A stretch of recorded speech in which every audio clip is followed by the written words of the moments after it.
Let me ask you, with the sales team, how did you handle that? How did you handle too much growth where now you have to hire a sales team, and in what positions were they doing? The growth bit and hiring people is the most difficult thing for me. I really struggle with that. Somebody told me recently I'm never allowed to hire anybody ever again because I just like everybody. I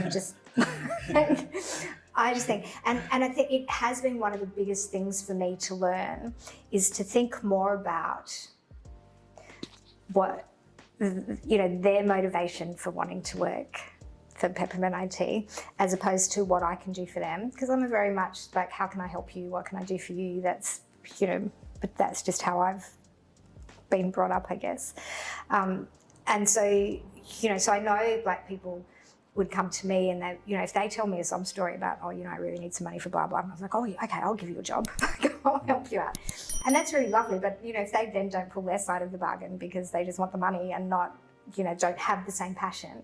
And I think it's really hard when it's your business and you have the passion for it. You just assume everybody that works for you is going to have the same passion, but they don't. Like, they just need money to pay their bills. And so they're just going to come to work and go home. And so,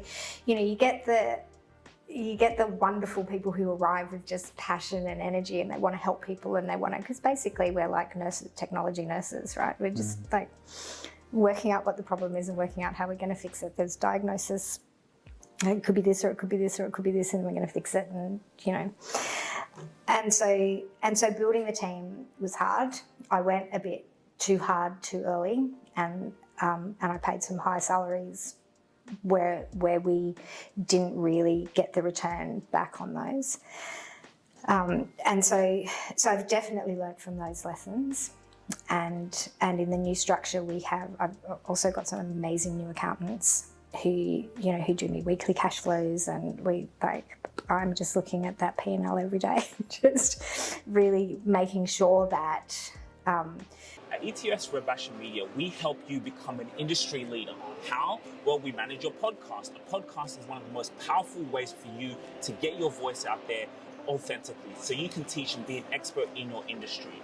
And so once you have a podcast, once you're able to document like we're doing here and be able to put that into the marketplace, it positions you as a leader.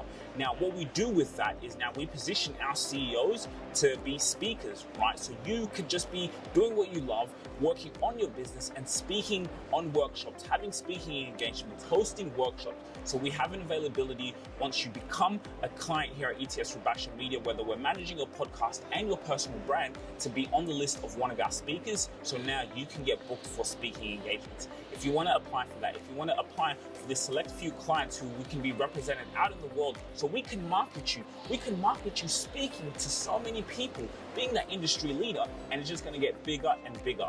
It's the only way you're going to be an authority. People want to see you in front of other people. In their mind, they see you as someone who is important, someone who is valuable. When you become highly valuable, you become highly remembered, and you become highly paid. So you can become here represented at us, so we can be marketing you out there in the world, just like we do for our clients. You do have that opportunity. So if you want to get in touch for that opportunity to have your podcast managed and be put up for a speaker, connect with us below. Thanks.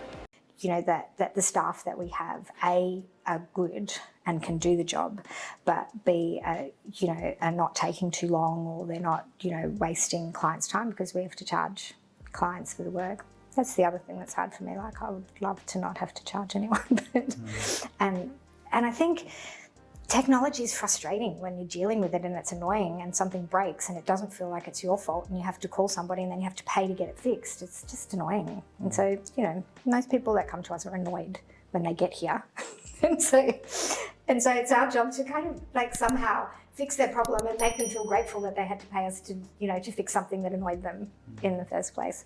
So yeah, staffing is difficult. So we don't have, so the other thing, and I guess the answer to that question is that I have realised, because I'm very hands-on and I'm techie and I love doing the tech work. And I want to do the jobs when they come in, but I can't anymore. I have to, because I'm the one with the passion and it's my business, I'm the one who has to sell. And so I'm the person who needs to go to networking groups. And I used to think, oh, I can't waste half a day. I've got so much work to do. And it's really that kind of mind shift into, it's my job to build the business. Like, it's my passion to help people solve their technology problems. And I have to trust that my staff, like the people that I've employed to do those jobs, can do those jobs while I do the sales work, which, and I don't even want to call it sales work, because for me, I'm not trying to make a sale, I'm trying to solve a problem. So if you have a problem, I want to fix it. This is how long it's going to take. And that's how much it's going to cost. So, as fairly as we can get into an arrangement that suits you and that makes sure that we've got a viable business, that's where we need to meet.